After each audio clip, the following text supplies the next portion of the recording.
got quorum then. Okay, perfect. Let's go ahead and call the meeting to order.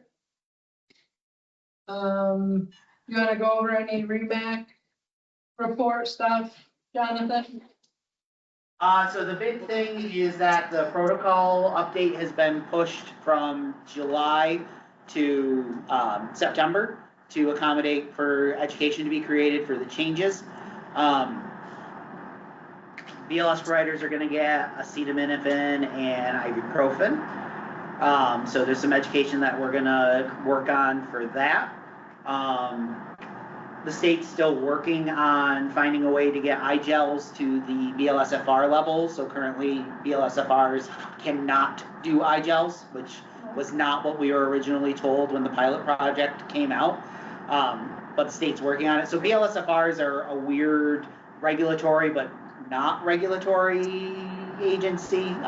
They are under the same rules that transport agencies are. So the way that the policy and the regs were written for iGel for BLS providers was geared towards transport, not first responders. So they're working on changing it.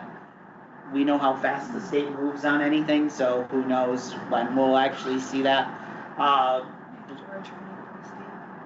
Yes, there'll be mandatory spinal immobilization or spinal motion restriction training.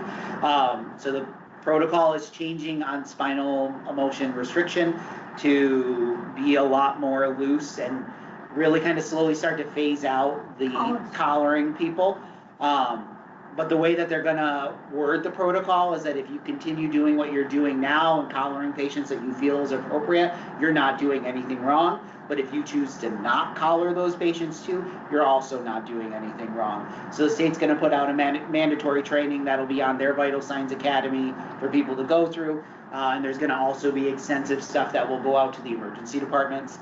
So when you walk in with a patient that you have traditionally had in a collar, you don't get your butt raped for not having them collared. Yeah, but you're not getting rid of collars together. No. You know, I think that that's some of the confusion that the conversations that I've heard that, you know, it's going to be, you know, if you want to, you don't have, you can, but you don't have to. And that's not really true. Right. It's going to be reserved for those patients that are symptomatic, that really are showing. I mean, if somebody comes in holding their head, or you're Christine and they're holding their head and say, "I think I broke my neck," those are probably the people you should call. Or people that are symptomatic that have weakness or, you know, neurological or changes. And they're also talking, this is for Dr. Daly. Yeah.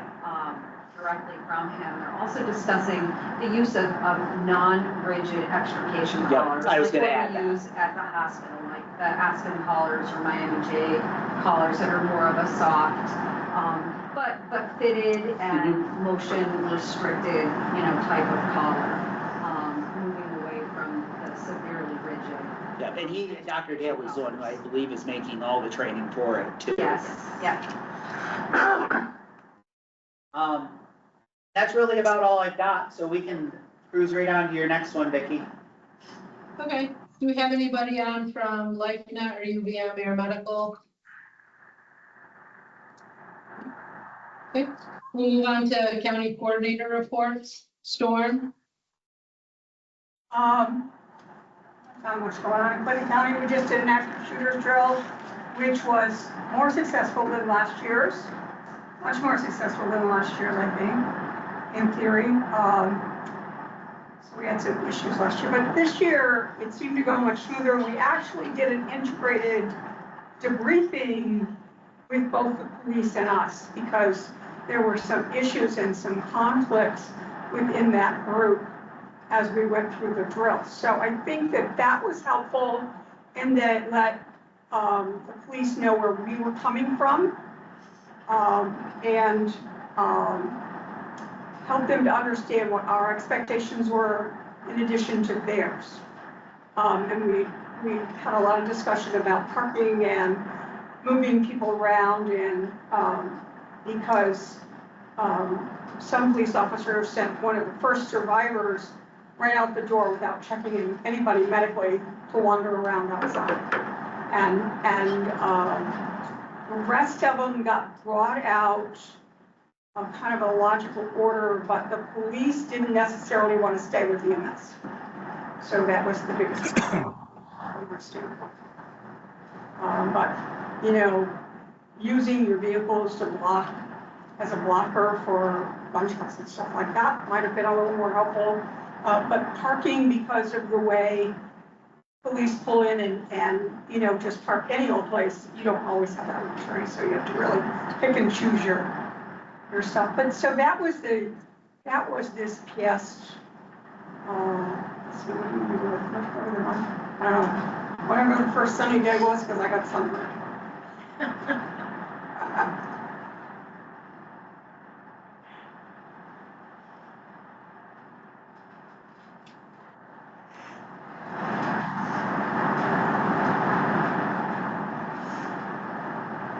Thank you, Storm.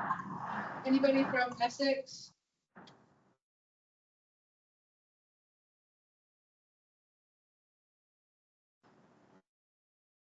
So we don't have an EMS coordinator currently. The county's still evaluating to see if they're going to fill that position, but it looks like that will likely be vacant for the rest of this year. Working on putting together a county tactical EMS team currently. We have some people going out to training here the next couple of months. Other than that, kind of business as usual. Rolling out the funding to our agencies that are participating in the EMS stabilization plan and kind of formalizing some plans for that going forward into next year as well. So that's about it. Thank you. Franklin County, Scott? Just quickly, I reported last time we were having some staffing issues. There's still several agencies that are having some pretty serious staffing issues, and we are working with them to try to address those issues. We have a lot of students coming out, but a lot of students going into employment, which is kind of an issue. So we're trying to figure that out.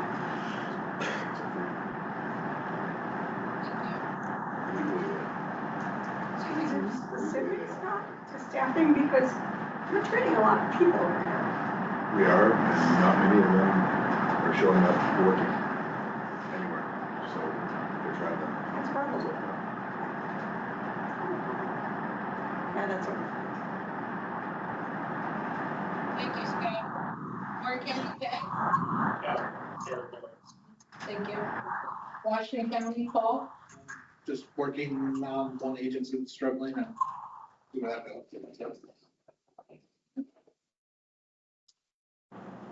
All right, we'll move along to committee reports.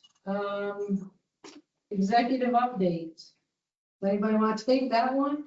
Yeah.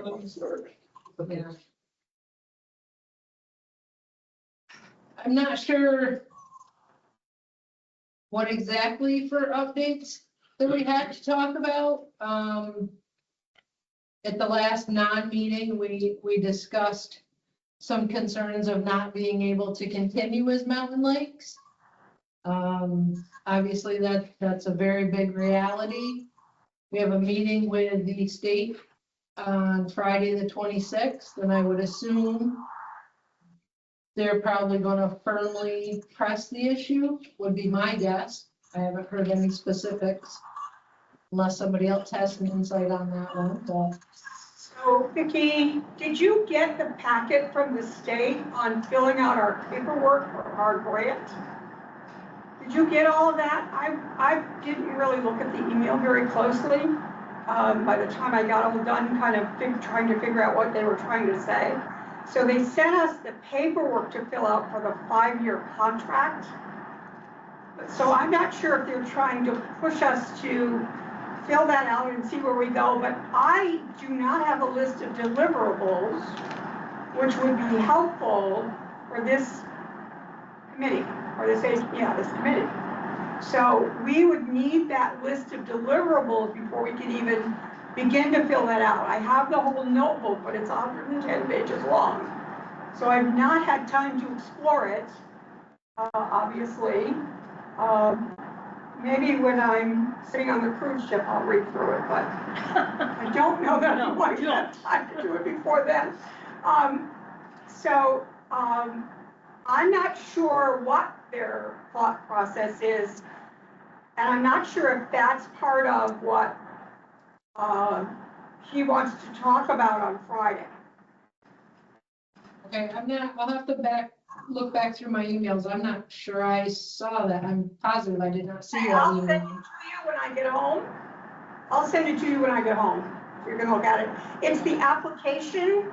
It's part of the application where you have to put in deliverables and your budget and, I can't remember what else is part of that.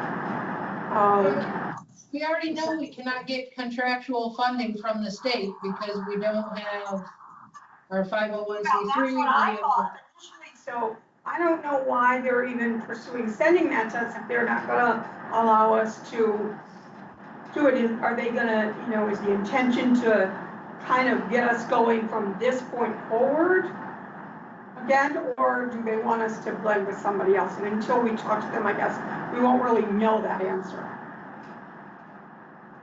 Do you know who it came from? Hmm? Do you know who the email came from? Somebody who started. Came from Aggie, Agnes. She's the finance person for the REMSCOs.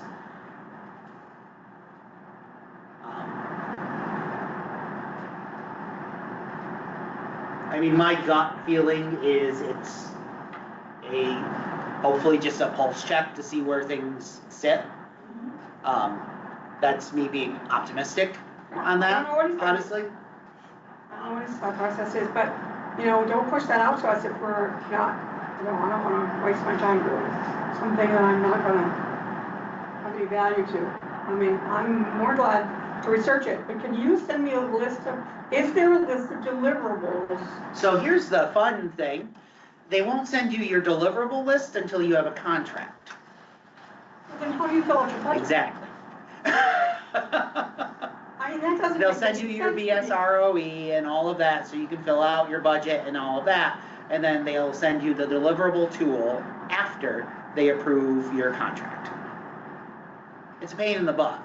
North Country is on period 2 of their contract, and I still don't have a deliverable report to fill out for them because the state hasn't sent it to us. I've asked multiple times. Same with the program agency. I still don't have the program agency's second period, so year 2, deliverable report. And I don't want to go through and waste the time filling out an old one because I know they've changed it.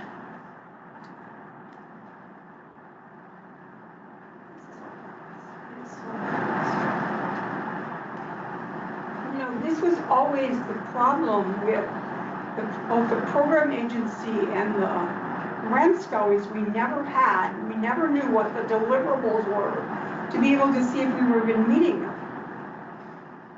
During this whole, as long as I've sat on this council, this has always been the problem.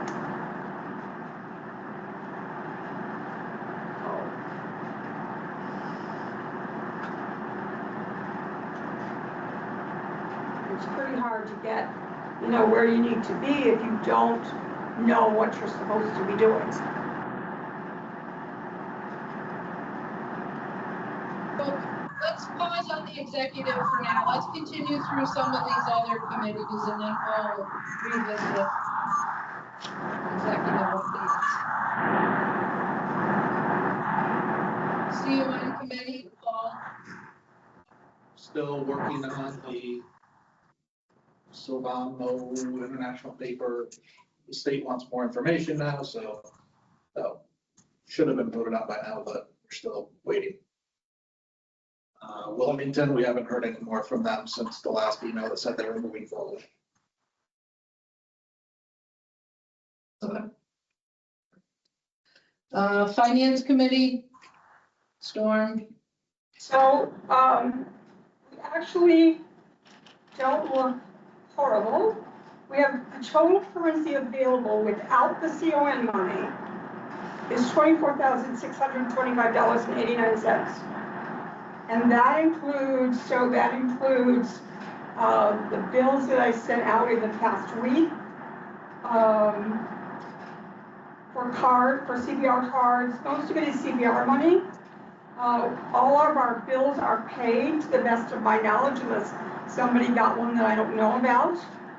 We should have one more payment for our general liability insurance, and that's $1,700. So that should not be a difficulty. And I have another, let's see, what did I say I had? So I have another bunch of CPR cards that I'm going to be billing for. It's going to build us another $1,000. So we're actually doing better than I thought. So that is equivalent to the money that we will get from the state to run this organization.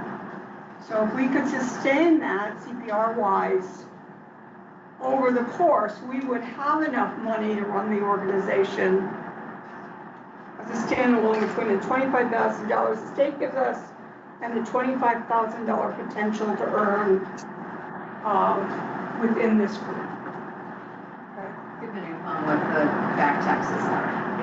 Just gonna ask, if we figured out what we owe in taxes and that. No, we have no idea because we can't, Vicky's working on that. So Vicky's working on the tax thing. So that I I have can. no new updates on the tax roll. She has no new updates on the taxes. And did you get access to the accounts yet? So he and I are gonna work on that tomorrow. Because I tried calling him once and I emailed him a bunch of stuff, but we will. How about here, wasn't this bank account situation supposed to have been addressed about 60 days ago? I don't mean to be kind of stern here, but this is, I believe the chair asked for that to be done a good 60 days ago. Why are we now in this predicament? And now we've got the state breathing down our neck this week. You know, we're talking about sustainability and we can't get basic things done. This should have been addressed 2 months ago when it was asked to be done. He's saying that I should have access, should have 60 days ago. I know, but I tried to give it to you and then, Yeah, it didn't work. and it didn't work. And I did text and we just haven't. I know. And I just, Well, we do need to make that a priority. We need to, because oversight and accountability is, the state's been through this with us before. We've been through this before. And it's nothing more than, the way it looks. well, Paul has access to the account also. So Paul also has access to the bank account. Currently, Paul has access. Yes, Paul, right? You have access, right? You've been able to get on? To the CON thing, that's all I have. I'm sorry? Just to the CON. Just to the Oh, CO. just the CON one? Because I thought I gave you access to all of it. I said, oh, I gave you access. All right, I just got the bank card for the CON account, but I did not get, so I did put you in for everything, so I'll go back and look at it again, because maybe I just put it in wrong.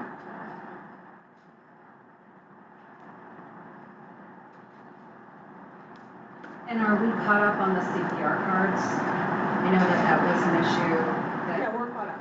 everybody's gotten the cards Well, that they expected. everybody who's given me cards has had cards. Has Okay. gotten cards. Okay. Yeah. So I thought that was something somebody was helping me with or whatever. Am I wrong? No, I know that we got all of our. Okay, Yeah. okay. So you're all I your. got the reports, yeah. And everybody online has gotten their cards, right? Yeah, maybe, or we're, that's much to be I said guess so cards far. are smart. Okay. Oh, okay, okay. Yeah, no, it's not, it's over. We're on. Okay, so moving along, we're gonna get Craig added to those accounts right away. We'll move on to compliance and audit. Mark? All right, so the Compliance and Audit Committee met on April 13th, a really good meeting, a lot of good discussion. We were probably on, for give or take, about an hour. We talked about a lot of different things, certainly conflict of interest, whistleblower policies, those kinds of things.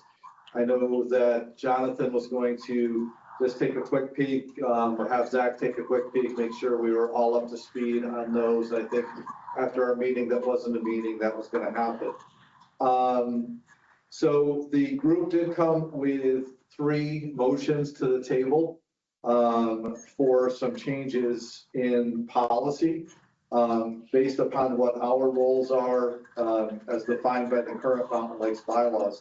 So the first one, and I'll make each one of these motions if we get a second for them.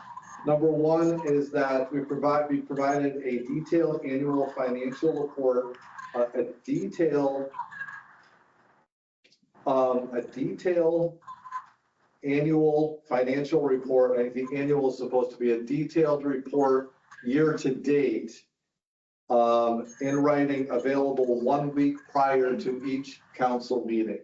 So in other words, the motion is that the treasurer provide the board with a current year-to-date financial report in writing, a minimum of 1 week prior to the council meeting.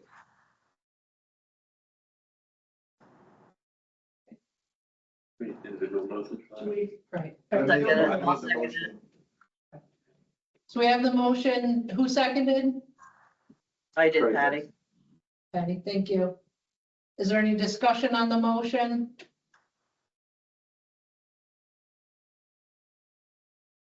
That's reasonable. Yeah. Okay. I think we move forward.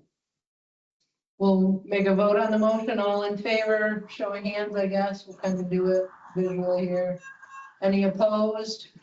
If you have some opposed in your room, speak up. We're good here in Louis.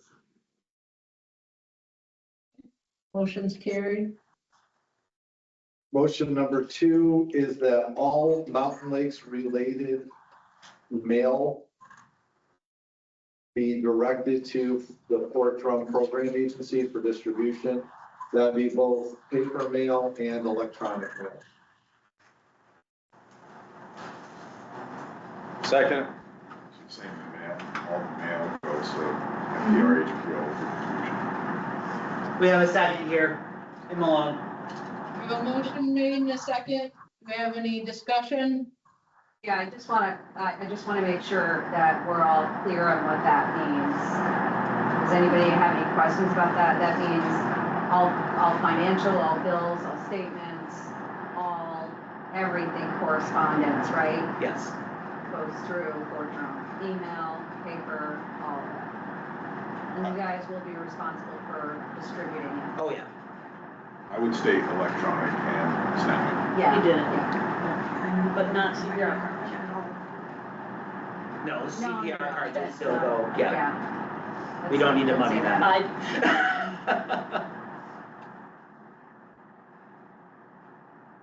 So the way that the current practice is anyways, anything that comes to our office that's addressed to the council, Amanda scans it in and emails it to the executive committee as soon as we open it. So it's not like it sits on our desk. Is If there, it's sorry.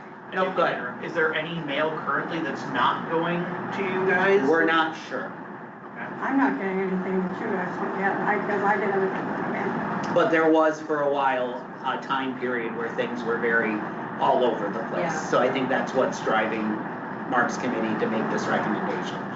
When it comes to CONs, what I tell agencies when they call to save them money, to send us one original and then send the CON chair an original.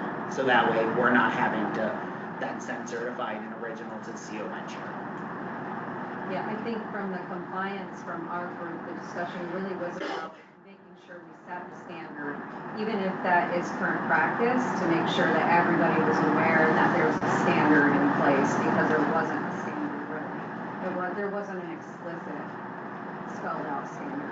No, it sounds like it's something we should be doing. I just wasn't sure if there was something that was not happening. Yeah, no. So that would also involve having the bank statements all sent to Fort Drum address also. So we're all on the same page.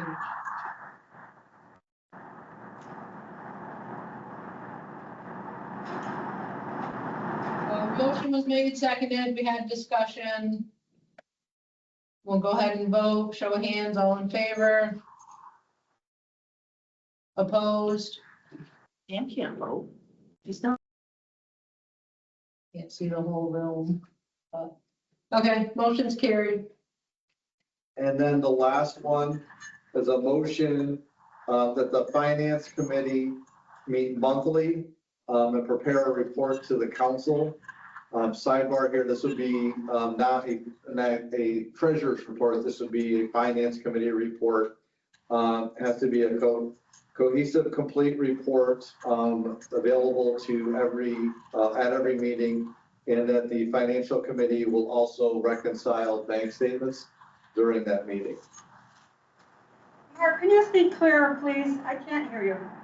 Yes, so the motion is that the finance committee will meet monthly and prepare a report in addition to or a supplement to the treasurer's report regarding the financial health of the organization. During that meeting, a reconciliation of the bank accounts will take place as well. And that those meetings will be scheduled by Fort Drum.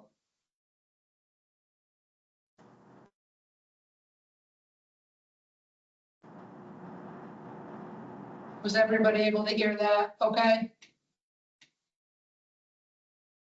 Okay. So that was in the form of a motion. Do we have a second on that motion? Second that. Okay, we have a second here from Caleb. We have discussion on that motion. Sounds reasonable to me. There's no discussion. We'll go ahead and do a vote. Show of hands, all in favor of the finance committee meeting monthly and doing the reports? Any opposed? That motion is also carried. Anything else from compliance No. audit? Okay. Thank you. Awards, Pat, you're up next. Actually, John, Zach I was able to get on the meeting today. Okay. Zach, did you want to discuss award stuff? Yeah, so we had sent out a couple nominations. I think there was only 2 maybe categories that we had stiff competition in that, the committee needed to decide on. We didn't hear back from everybody yet. So I guess I don't necessarily have an actual motion to put forward, but it is in the works. So the deadline is to get that to the state by July 1st. So we'll have to, I can work with the committee to get that done by the end of the week. Thank you.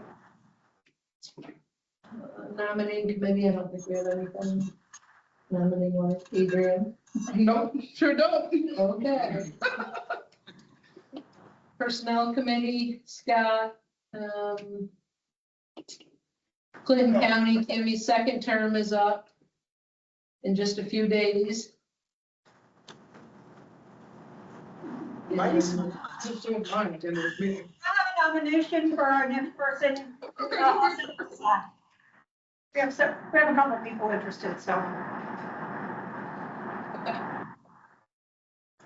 And Cody Thompson filled a vacancy, now needs to be appointed for the first term that would start 7/1/26. We approved him at the last meeting, it was to fill the term, which then now ended, so now we just, if we want to keep him on, we need to actually reappoint him again. Which we could probably roll into the same motion if we want to do for, Michael Watts, so he's here in Essex County, so I can kick him out of the room if we want.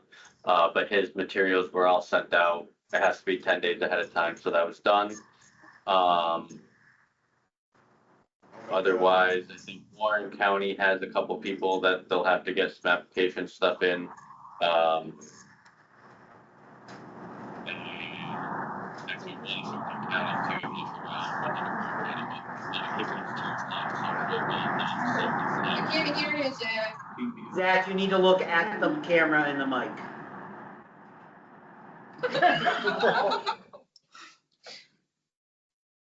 I didn't see my face, but I'm sure it was a sassy remark, so I apologize for the look that I just gave the owl over here.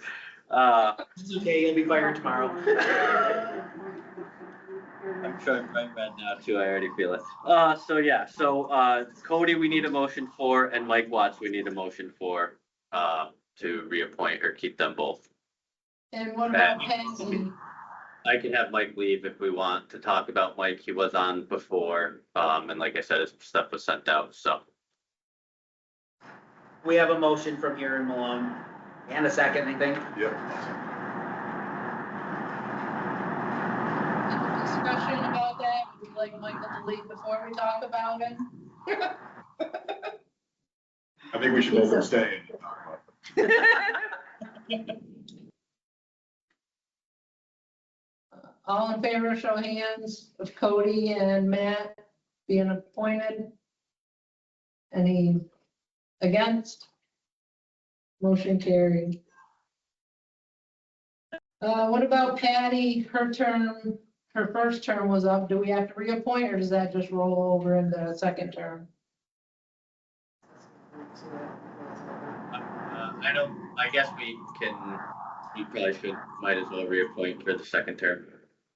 Well, so my own. We get a motion for Patty. I'll make the motion. Okay, thank you, Craig. Michael seconded. All in favor, raise hands. Opposed? Perfect. Motion carried. Warren County, you guys said you had applicants. Is that what somebody said? Yeah, Oh, okay. No, there is an opening. That's what, we're just asking. Okay.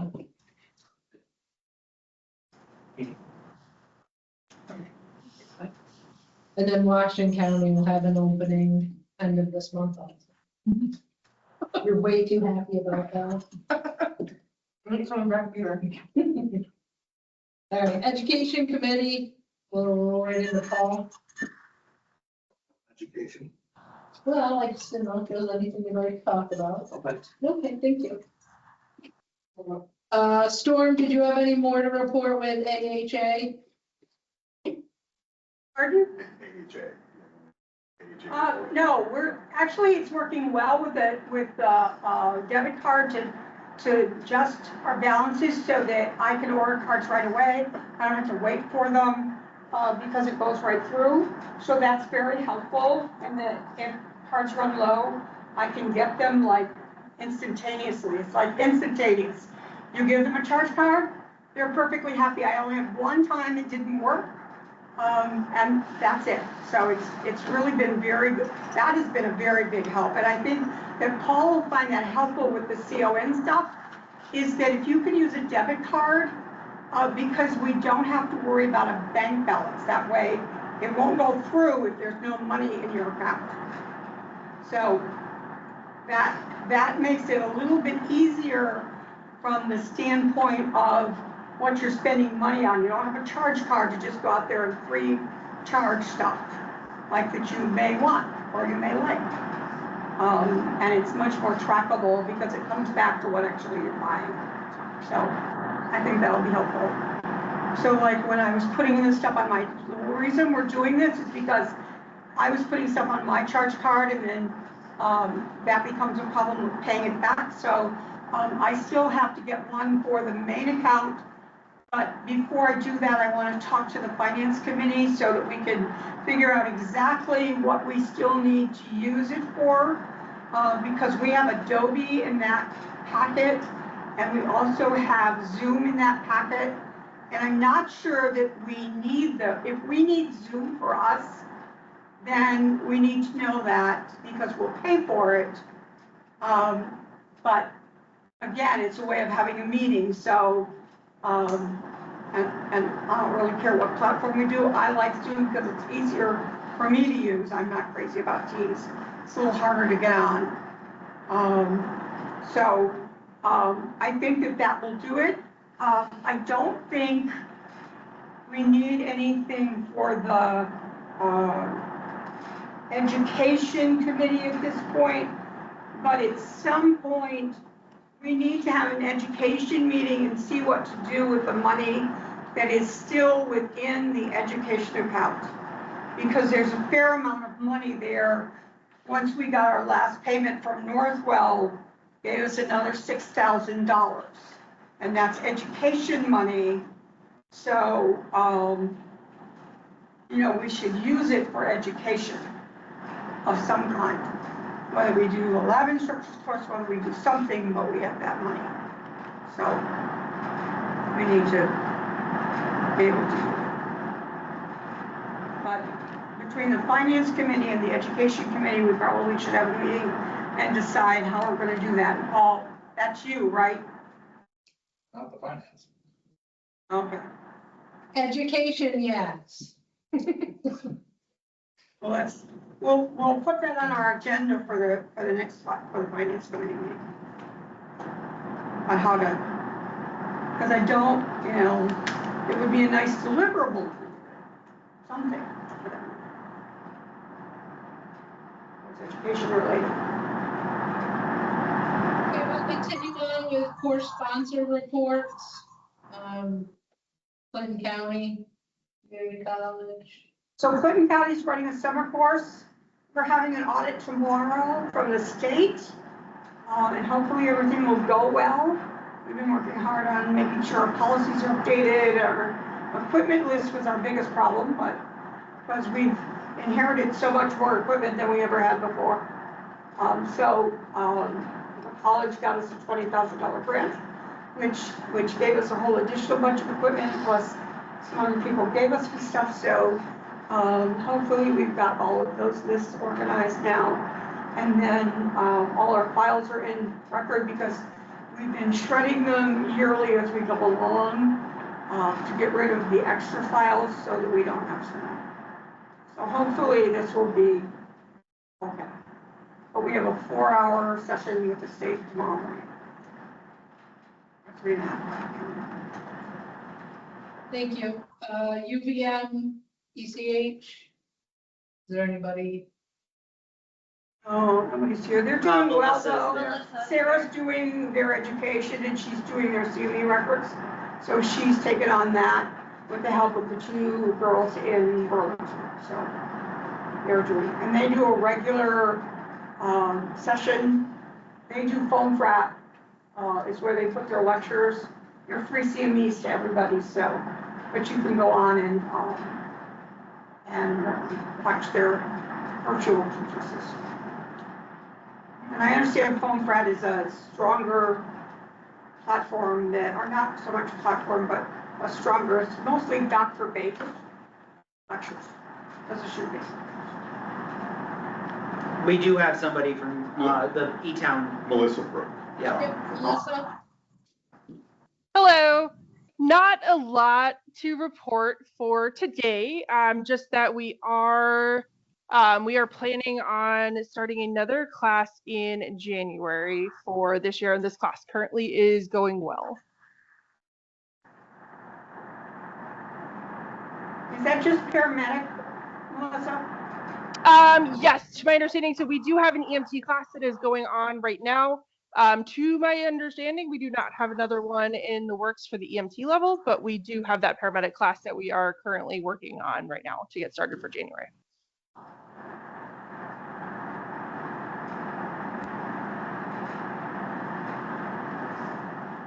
Thank you. North Country, staff.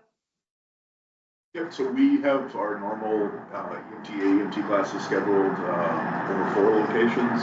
We are holding that because we would be visiting with the state after storm visits with the state tomorrow. So we'll see how that discussion goes, and then if all goes well, we'll proceed with submitting those fall applications. So it'll be EMT, Malone, Saranac Lake, in Essex County. We're a little up in the air on at this point. We did not run any summer courses this year. In the locations. Thank you.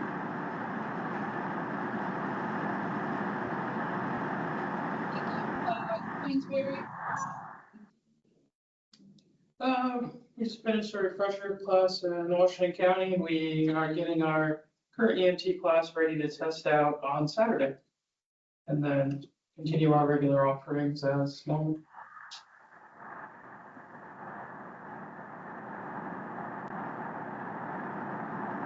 Thank you. Scott, do we have anything with the fact-finding committee since the last meeting? No report.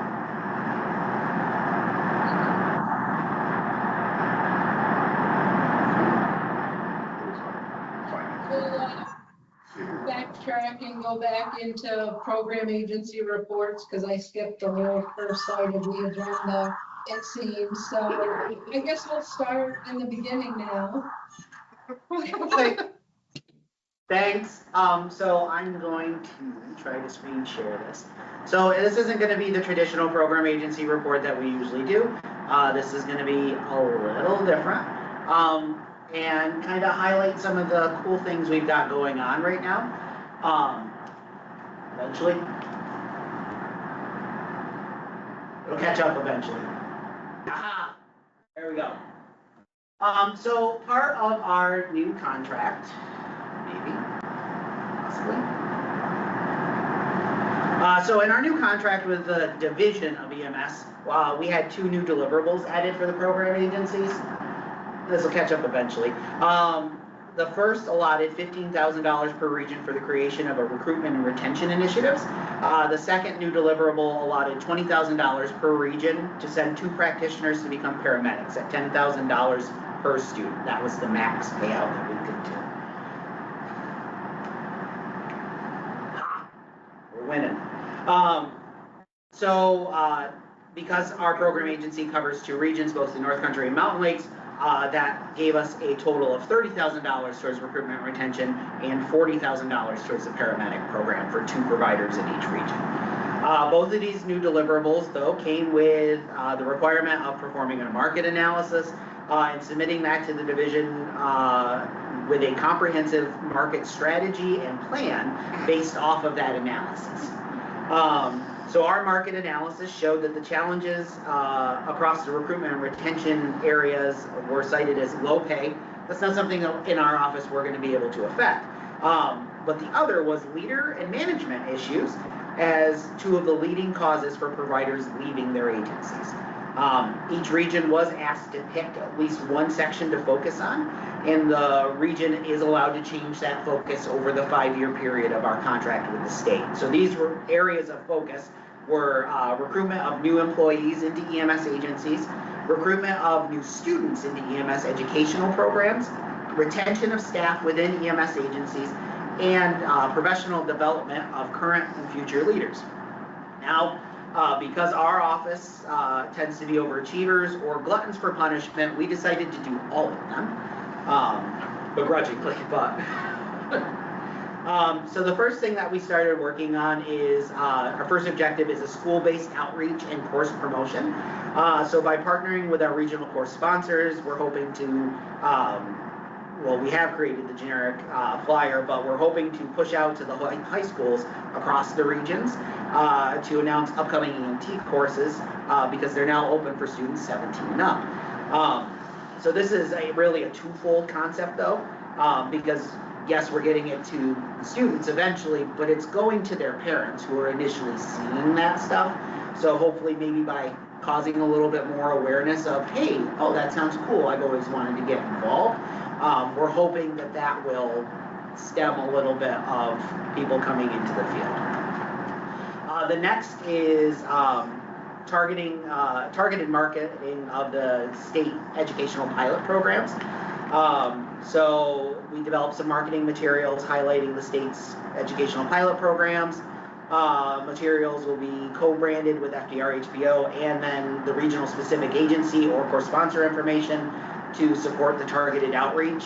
And then we're going to highlight the EMT education or the academy style courses, the community internship program, the intro to paramedicine program, and the leadership development programs that the state has. We've started and hit the ground running with the internship program because that seemed to have, was the most attainable to do quickly and get off the ground. And we've had interaction from both Mountain Lakes agencies and North Country agencies to buy into this. While the response hasn't been as great as we had hoped, some is better than none, and I'll take it. The next are doing a centralized agency application and follow-up process. So a lot of times our office gets contacted by people who want to join an EMS agency thinking that we are an EMS agency and they can come volunteer for us. And that is not what we do. We sit behind a desk and push paperwork most of the time. But we found it to be an opportunity. So we created a generic EMS agency application for our website. And we've started sharing that out. People who are interested in becoming an EMS provider can then sign up through our website. We can put them in contact with the agencies that surround where they live.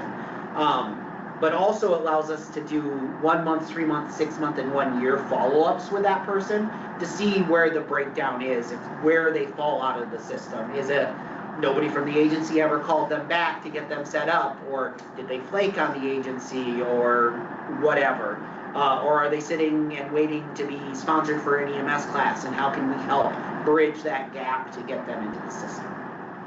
The second is we're doing workforce career close-up promotional videos. So another facet of FDRHPO is we do a lot of workforce development and working on the workforce pipeline.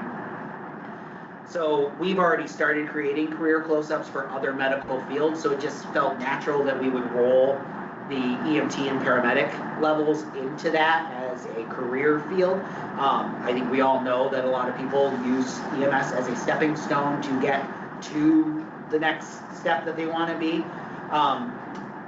But we're really going to try focusing on how we can make EMS look as appetizing as possible to keep people in that field.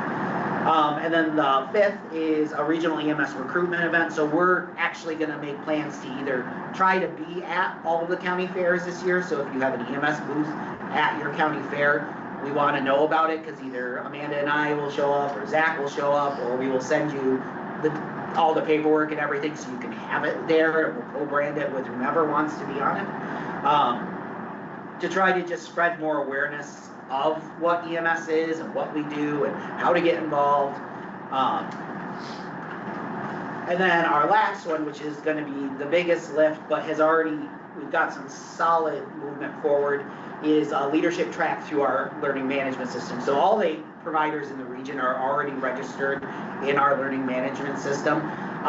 So our first goal is to build a sustainable leadership pipeline.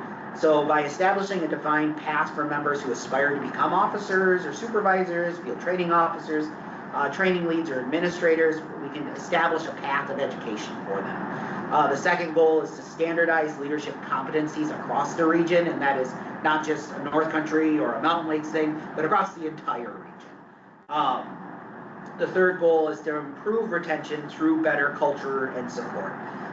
It's proven in tons of papers that you'll read that well-trained leaders are more likely to foster respectful communication, fair scheduling, conflict resolution, and are more appreciative and supportive EMS culture. And those are really top factors in retaining your providers. You want them to feel valued. You want them to feel heard. And so this will help develop some tools for people to learn how to do that.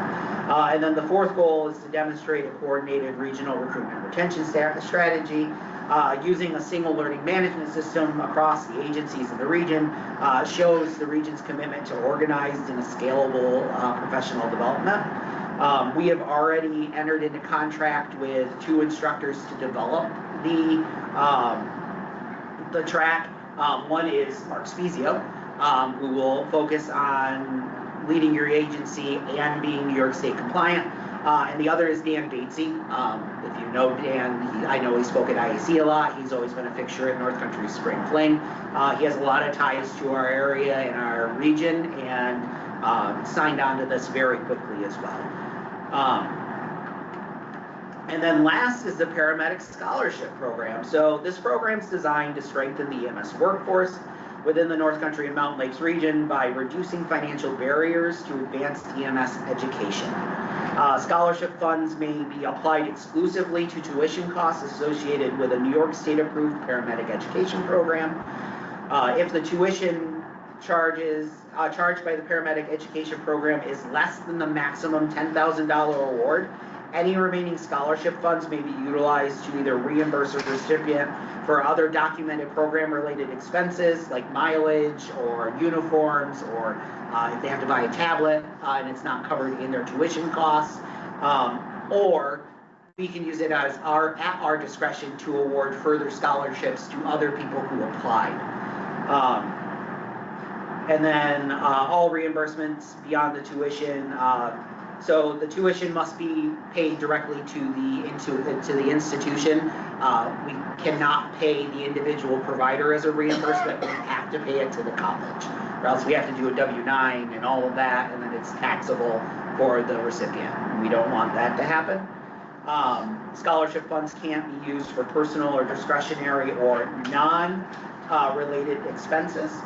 And we actually just wrapped up our first phase of the scholarship program, and currently we have our second period out.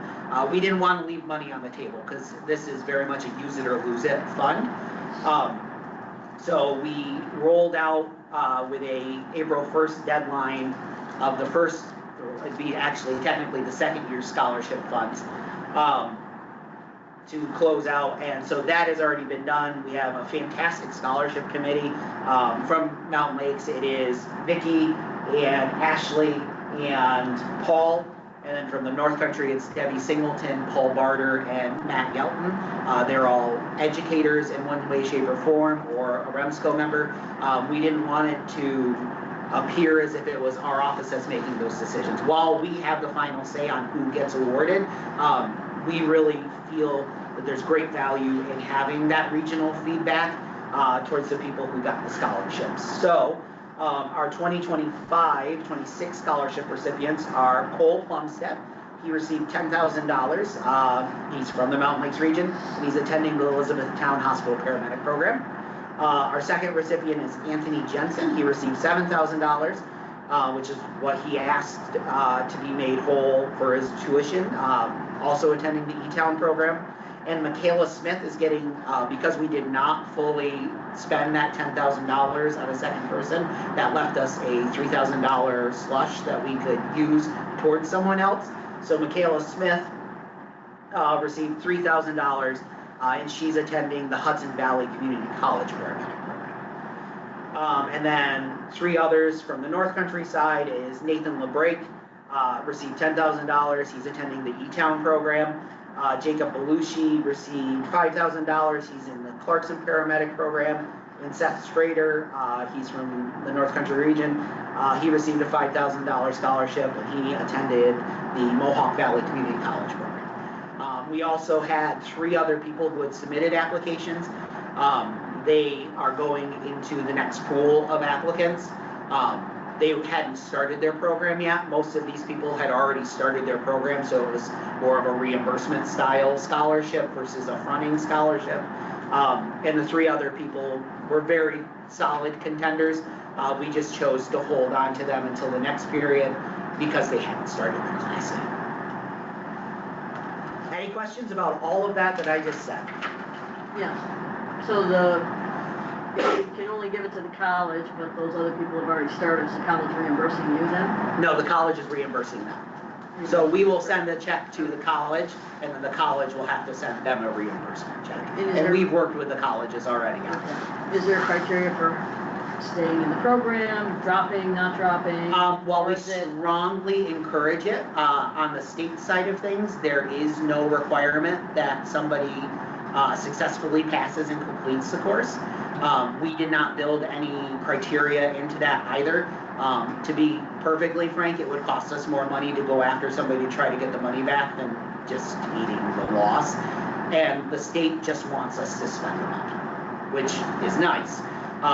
That being said, the state has also decided to try to dictate a little bit what we can and can't spend the money on, though it doesn't say that in our deliverables and in our contract. And there's been a little bit of head butting, and we've won, which is nice. but it is a unnecessary pain in the butt that we've kind of had to deal with. I do feel like we're in a good spot with them. The state actually really likes our both recruitment and retention program and our scholarship program. I've presented to the REMO region, and they are actually modeling our scholarship program. I think Hudson Valley is modeling our recruitment and retention program. We're one of 2 regions that actually was able to get out and spend the money and have it taken care of, which out of 17 regions is it's not great on the state side of things, but it does nicely put our regions in a good light for once. So it has gone really well. We've received, I think, 4 applications for this next phase, which will be more of a, we will pay your tuition up front style versus the reimbursement style. Is a lot cleaner accounting on our end for that, if we can just pay the college and then the college doesn't have to issue them a reimbursement check. So if you have people who want to go to paramedic school and are wondering about the financial side of it, please have them apply. The applications are open till July 1st. Doesn't sound like you have that many applicants. No. We got 9 though for the first one, and we were pleasantly surprised. We all know EMS providers, we like to wait till the last minute for everything, so that's what I'm optimistically hoping for. And it's free money. And we have a scoring rubric that we designed. The committee sends all of their results to me. I put it on a scoring rubric. I have a tracker on that rubric, so I can do follow-ups to see where that person is throughout their course, if they've graduated. We do ask that they commit to working in the region for at least a year or 2. And everybody's agreed to that. It's not a huge ask. And most of them that we did award scholarships to are people who have been practicing in the region and showed in their essays that they have a plan to stay in the region. One wants to be an EMS physician so he can come back to the area and serve as an EMS physician and run calls as an EMS physician. That was pretty cool. Any other questions?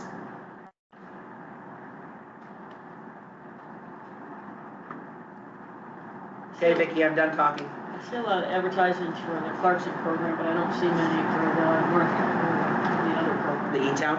In your newsletter that you They sent have out. to be sent to us. They don't send it to us. We don't have it to disperse. Clarkson sends us everything. Hey, Melissa, start sending us stuff. Come on, Melissa, step it up. But out of the scholarship recipients, 3 of the 6 were from E-Town. E-Town. Yep. Which actually keeps their people. Yep.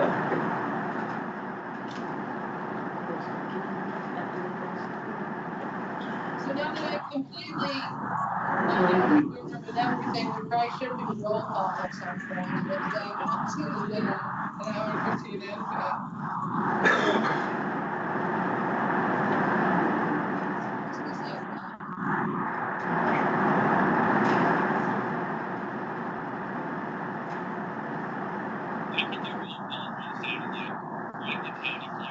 Can't hear you, Zach. Zach, are We'll you get looking them, at the camera? Is that better now? Yes. Okay, I didn't change anything different other than look at the camera, but we keep getting wicked, super horrible feedback here when Franklin County's talking. So like, I don't know, it's not just us, is my defense.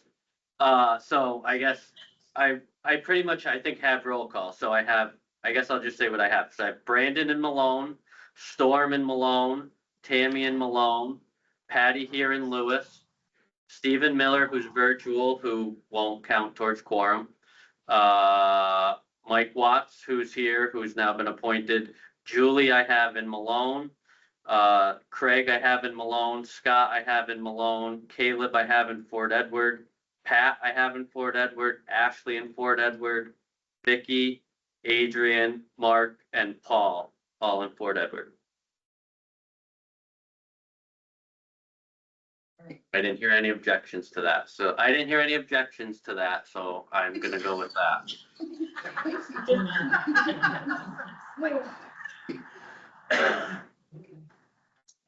So Well, we'll we do need to do meeting minutes we do need to do meeting minutes though, if we could do those also. I was gonna move on to that. Thank you so very much. So we've reviewed and approved the minutes from September and February. Zach did send those out in previous emails. Hopefully everybody got a chance to review them. If somebody would like to make a motion to approve the minutes, Brandon, is there a second? I will. Pat will second. Any discussion on the minutes? All in favor, show of hands to approve the minutes? Opposed? Approved, thank you. CMAC med standards. Anything new that we haven't already touched base on with protocols and such? I don't believe so. REMSCO report. I don't think there's anything. Okay. DOH wise, does anybody have anything to report there? I don't see anyone on from DOH. We do have a new field investigator, Mike Briggs. He'll be based out of Canton, but he's really out of Watertown. And he'll be covering Jefferson, Lewis, St. Lawrence, Franklin, and Clinton County, and maybe Essex. I don't remember. And then Alex is still going to be Washington and Warren's DOH rep. So it'll model the economic development zone is what his region will be. Okay. He comes to them from Jefferson County EMS. He was the training and ed coordinator there.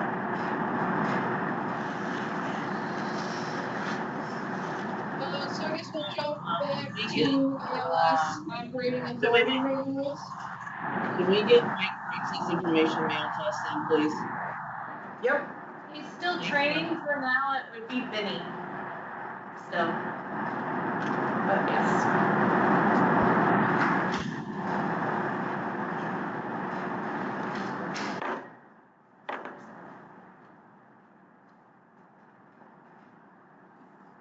So we'll move on to agency ALS operating authority renewals. So I guess those all pretty much come as a forwarded motion from the REMAC. Some were old agencies, some were new agencies. I believe it was Willsboro Essex EMS. They actually like old school faxed us in their paperwork. So it wasn't all in there, but we did receive everything, so they are okay, which REMAC did approve them. So yeah, so I guess, yeah, that's a seconded motion then from REMAC for those agencies to renew. Okay. And do you want to go through the list of which agencies those are that you have on? Do that here. So it was Long Lake, Fort Edward, Indian Lake, Easton Greenwich, Skeensboro, Elizabethtown Community Hospital, Transport, and Westlands Falls were old ones that we had needed for a while. And then the new agencies for the May meeting were Town of Clinton Ambulance, Town of Lake George EMS, which there was some discussion on that one with their medical director. And the plan is for that medical director to be at our next meeting, so that shouldn't be too much of an issue anymore. Malone EMS, Rockwell Falls, Spring Lake, Willsboro Essex, Wilmington Ambulance, were all for May. Lamoille wasn't due until the August meeting, but they got all their paperwork and stuff in to us already. And so that's the last one.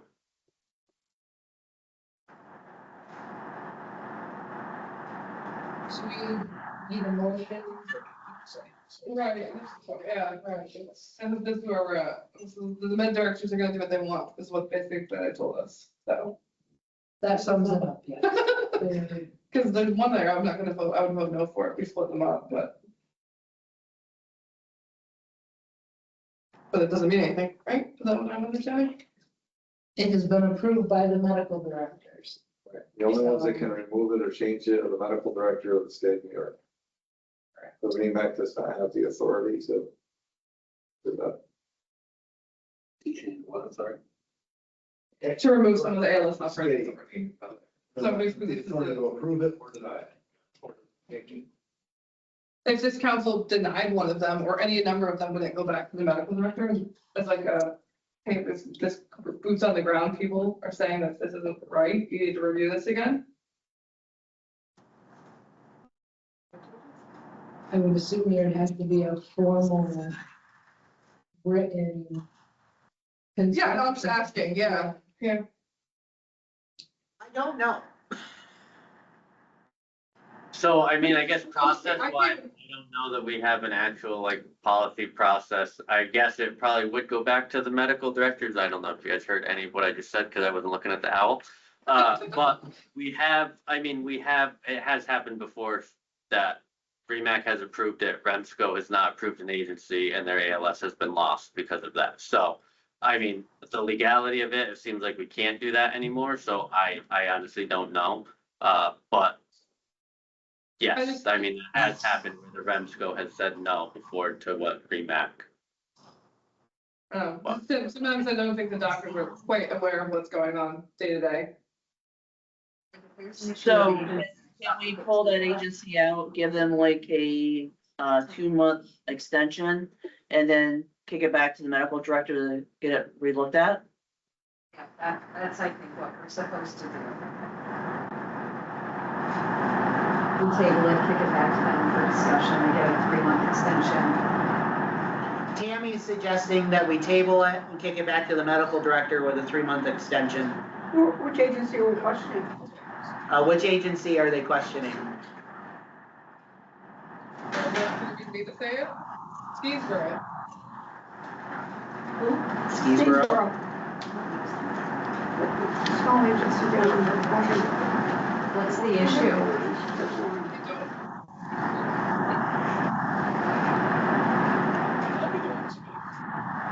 Frankly, can you mute so you can't hear a thing that we're even talking about here? Thanks. So essentially, they are at the point where, as I, back in the report, where we're working with one agency that's struggling, that is the agency that's struggling.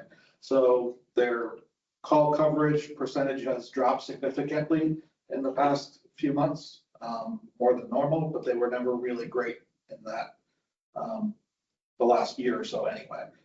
So I guess I can't say much more about that than that, but that's where the situation is. Who's their medical director? Dr. Gurley. Has anybody talked to Dr. Gerlin to see how he feels about their coverage? And if we're kicking it back to the medical directors, I just feel like it kind of would be, if somebody hasn't had a conversation with him about this body's concerns, then it might come as a surprise, and I don't know how well that would be received without a conversation with him. And it's part of the very.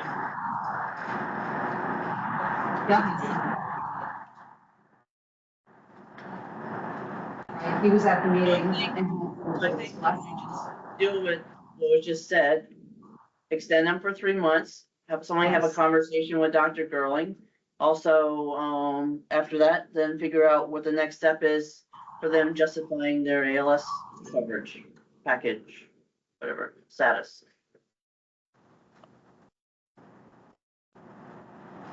Because ultimately, as we've discussed the last couple of meetings when we do these renewals, we've determined that the only ones that can remove ALS status is the state or the medical director. So it's just, I feel like he should probably be involved in that conversation. Well, it has to be, and I think our responsibility is more to help them get to some place where they can continue to practice rather than, we don't want to remove them and we don't want to hinder them, we want to push them. No, I'm not talking about removing them, but I mean, if there's concerns, No, I think if this body comes from the point of, we're here to help, we're not trying, and that I do feel is the difference between the regional councils the state is we're the ones who are seeing the issues firsthand and can try to head that off before it goes to the state where it's gonna be punitive and it's gonna be trouble. So I think that is the better approach, is to what Tammy suggested, and we have a conversation with Dr. Gurley saying, hey, you signed off on this, but these are the things that we're seeing. Well, and keep in mind, he may be looking at older information, right? I mean, they would have had the information before the May meeting, so it would have been based upon probably January, February, March, which, you know, they probably had a low call volume and maybe had, you know, better response. But since then, you know, April, May, June, it's, you know, dropped off or they stink or whatever. All it takes is 2 people to quit and your numbers suck. So he may not be aware of the current status.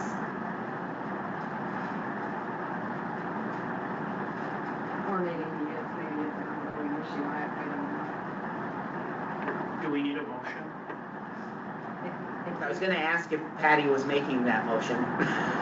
She phrased it really well. I can do that. I agree. It doesn't need to be punitive, and maybe if we send it back saying, hey, that might ignite them a little bit or encourage them a little bit to maybe deal with the problem, whatever the problem might be.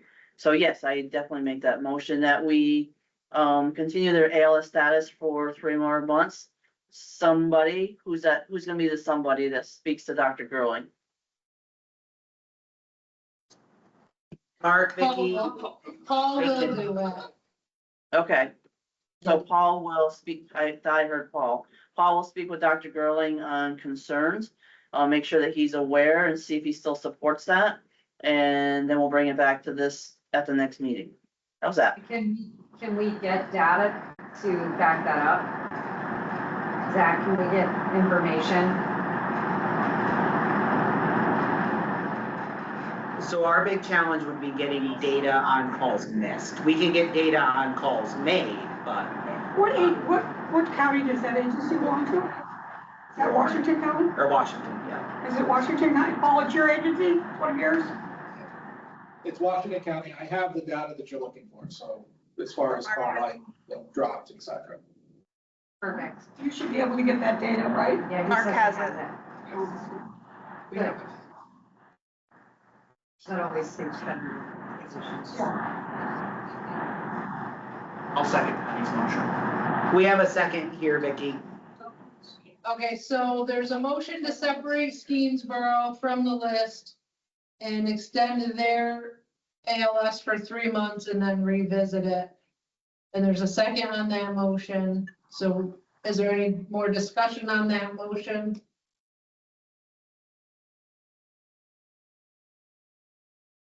Okay, so we need to vote on that specific motion first. All in favor for extending Skeensboro for only 3 months? Raise your hand. Opposed?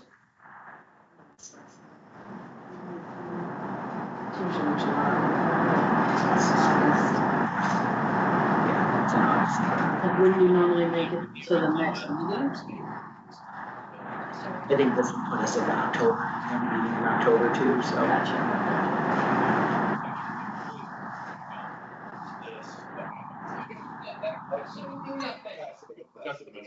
Yeah, I mean, we really have no. Okay, so there was a motion made and seconded about Skeensboro. We have 1 abstain here in Washington County. Was there any opposed throughout the region? I can't. No. I can't. Okay, so the motion's passed to continue their ALS agreement for 3 months on the basis that Paul speaks with Dr. Gurling with updated information, so he is aware of the current situation. Now we'll move on to the full list of agencies that were discussed prior. Are we going to handle them with 1 motion? Just 1 second. I'm fine if we do it as 1 motion. Who abstained, just so I can have that for the minutes? Paul's in. Paul, okay, thank you. a legal name. I like that. I didn't use his middle. It's government name. I'm sure spell it right. I'll second the motion. Okay, so we have a motion to approve the rest of the list of agencies. There was a second. Any discussion on that motion? All in favor? Opposed? Abstain? Motion's carried.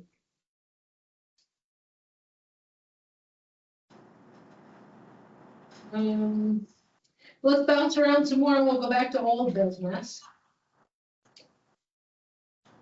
Is there any old business that we need to touch on that we haven't as of yet?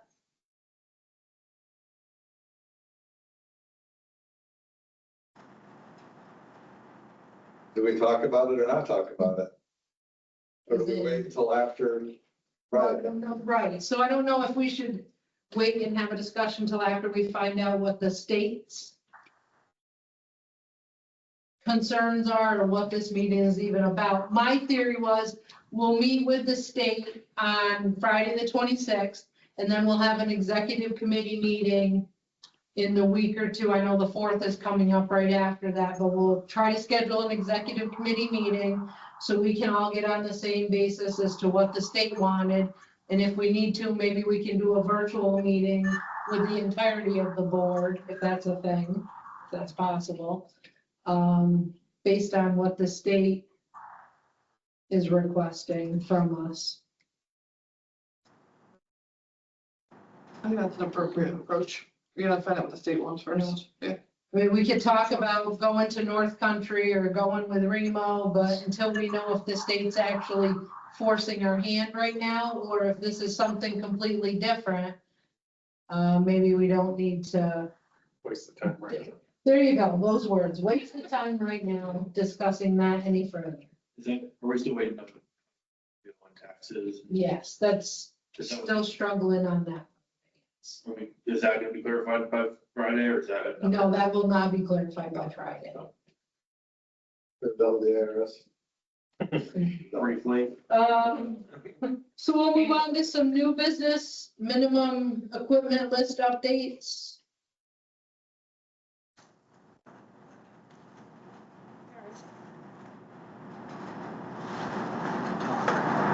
Oh, yeah, I can. I'm used to you just taking care of things. So I did make a new one. There was only one small change. There was a typo in the previous one. Needle chest decompression needles weren't listed under the advanced EMT level of care. So that has been changed and it'll go to the next REMAC meeting to be approved.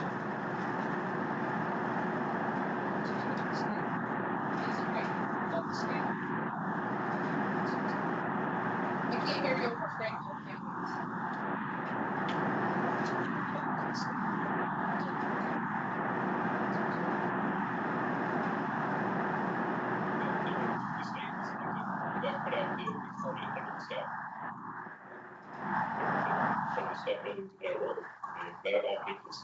That's why I did it. Yeah.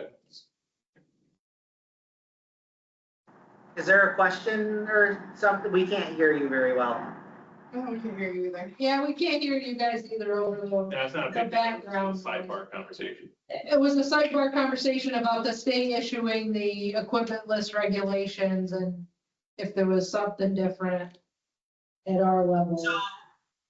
So the way that works though, it's a good thing to talk about, is the state tells you what you need to have, the region sets quantity. For ALS. For ALS equipment.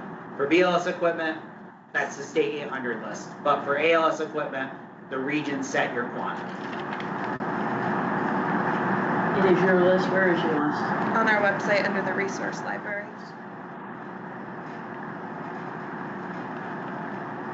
Thank you for clarification. Annual conflict of interest and whistleblower forms, Zach? Oh, yeah, so that's just our annual thing, so that'll get sent out. I had them in May when I thought we were all gonna be in person. But now I only have 2 people here with me. So I'll get all that sent out to you guys. And there's been no changes to them or anything. It just are the same annual forms that we always do.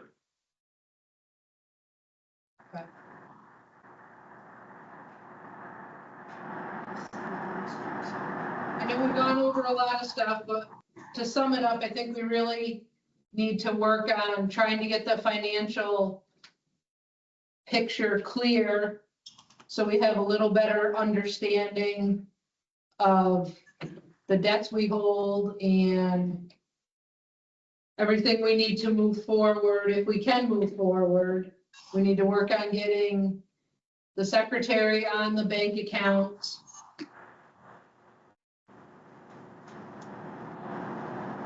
Our next meetings are scheduled for August 24th and October 26th. Is there any other discussion about anything? Any topic? Mark, I just go had, ahead. I've got a couple of really quick No, things. go ahead. Just for everybody out there, if you haven't heard, the rural healthcare transformation money, the first round is out. There's very limited in what DOH proposed to the feds. There's very little EMS related possibilities here. However, it's not something that an individual agency can apply for. You're going to have to, especially in the first round, apply as a collaborating partner with a healthcare system or a hospital. There is a fair amount of money, but it's going to have to be tied with things like it's reduction of ED visits, which are mental health or maternal health, which is what would kind of fit into our realm. So, perhaps treatment in place.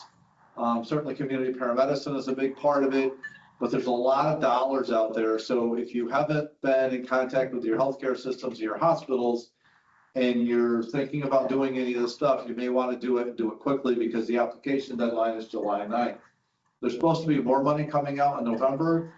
But again, it's very limited. It's not like you're going to be able to buy ambulances or life packs or put people to paramedic school with this kind of money. But there is a lot of money for that other kind of stuff. I just saw a note from NYSPERA, the siren grants are posted through SEMSA. They're the kind of mental health / SUD kind of related grants. That deadline is July 16th. So you can go to the NAEMT website. I know a fair number of organizations in the Capital District have used siren grants before to do various types of projects. If anybody hasn't heard, I'm sure everybody has, but Jonathan talked about these paramedic scholarships. There's another program out there. We've actually, a couple of members in our squad have started to apply for it, and it's fairly easy. It's called the Reconnect. It's the New York State Reconnect program. And basically, if you don't already have an advanced degree, New York State will pay your tuition to go to it's got to be a SUNY accredited, school or college, to be able to go to it. But they will pay your tuition and it includes things in addition to just tuition, books, materials, and some other things as well. Very simple process to do it. It's called New York Reconnect. The other thing, for those of you that haven't done it, I know Storm is on quite frequently. The New York State EMS Coordinators Association has really upped its game in the last 18 months to 2 years. The association meets monthly. When there's no SEMSCO meetings, they meet virtually. When there is SEMSCO meetings, it's a hybrid, so a lot of people are at the SEMSCO, so they'll do a meeting like the day before the SEMSCO meeting in the evening and then connect it. Lots of good information. We've had representatives from NYSPERA, Onion, Ryan attends most of them, or Steve Mercado from the state task force. So lots of really good information is coming forth. I'll see if I can push out the email. I don't know if it is or not because it comes through Boardable, which is the state platform for everything. On Monday, the 29th, and I think it's in the morning, through the association, Brian is going to join on to talk specifically about this county plans. According to the meeting the other day, the county plans are now law, and it became law on Friday, that's the law that requires us to develop these county plans. The checklist or the guideline and supporting documentation is supposed to be released today. It's supposed to go to the county coordinators via email today. That will provide the guidance as to what these plans are supposed to look like. And as a reminder, these are supposed to be done in 6 months from when the law comes out. So the other thing I heard somebody talking about, doing a survey for your county plans. The state intends on creating one agency level survey for every agency in the state so that it's consistent. And as that data comes in and they identify the county, they will collect that data and will automatically be sent to that county coordinator as well. So you don't have to recreate a lot of that kind of stuff. So there's really neat stuff coming on those county plans. Brings me to the last two things that I think are important for us. We've been doing a lot of work in our county between our county medic program and some other, as Paul was talking about, some service issues, looking a lot about CON and mutual aid plans and who's responsible for what, et cetera, et cetera. Coordinators, don't forget that county law section 223B squarely puts mutual aid related issues on the county coordinator's plate and responsibility. As a note to that, Saratoga County got sued. The county EMS coordinator's office got sued a couple of years ago under that section because they had an agency that was chronically dropping calls, and the county's response was AMA. And because they didn't deal with it, a call went, it was a lengthy AMA response, and the county's coordinator's office got sued. It wasn't a big outcome other than, oh geez, you need to step up your game and address issues as they come up. So that's an important aspect of it. But in doing this research, it also says in Article 30 or Part 800, I don't remember which, but every mutual aid plan, whether it's an agency plan or it's a county plan, is supposed to be reviewed and approved by the council. And I don't know the last time that we've done any of those. So again, if this is something we're going to continue as a council, maybe at some point we should be sending out a correspondence to our counties. And as part of this county plan saying, hey, listen, you probably need to send us your county mutual aid plans or your individual agency mutual aid plans so that we can at least review them, have them updated on file to show that we're doing stuff. And then as part of that goes the county plans. In the law for the county plans, the council is supposed to be able to provide assistance, guidance, and review of these county plans. So just keep that in mind as well, that at some point, these things are supposed to be done in October or in December, which we know they're not going to be, right? If any of us submit a county plan, we'd have to submit it now for our county legislative body to approve it by December. So we know it's not going to be done that quick. But at some point, again, we continue on, we're going to have some sort of mechanism to at least say, we've received it, we reviewed it, and we've done whatever else we need to do, or we've provided some sort of technical guidance to any county that needs it. Thank you. Very good information. Does anybody have any questions about any of those items?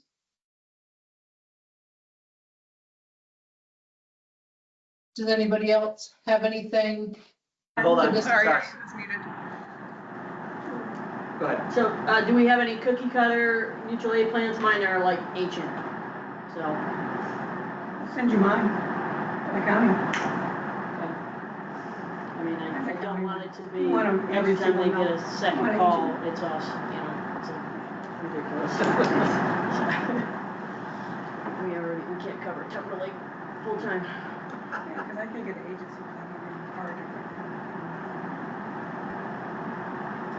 Go ahead, Vicki.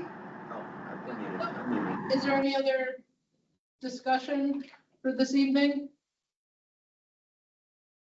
Got a question. Not to be the stick in the mud asking about this, because this 3 sites is great for a quorum, but I think we've had some communication issues and some understanding issues.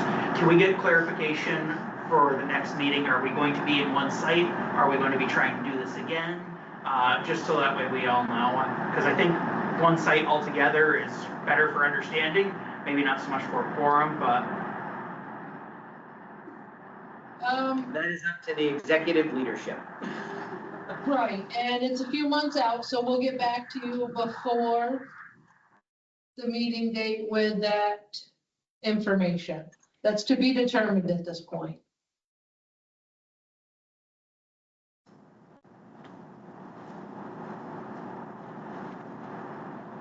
Any other discussion? Okay, the meeting is adjourned. Thank you very much for everybody's attendance.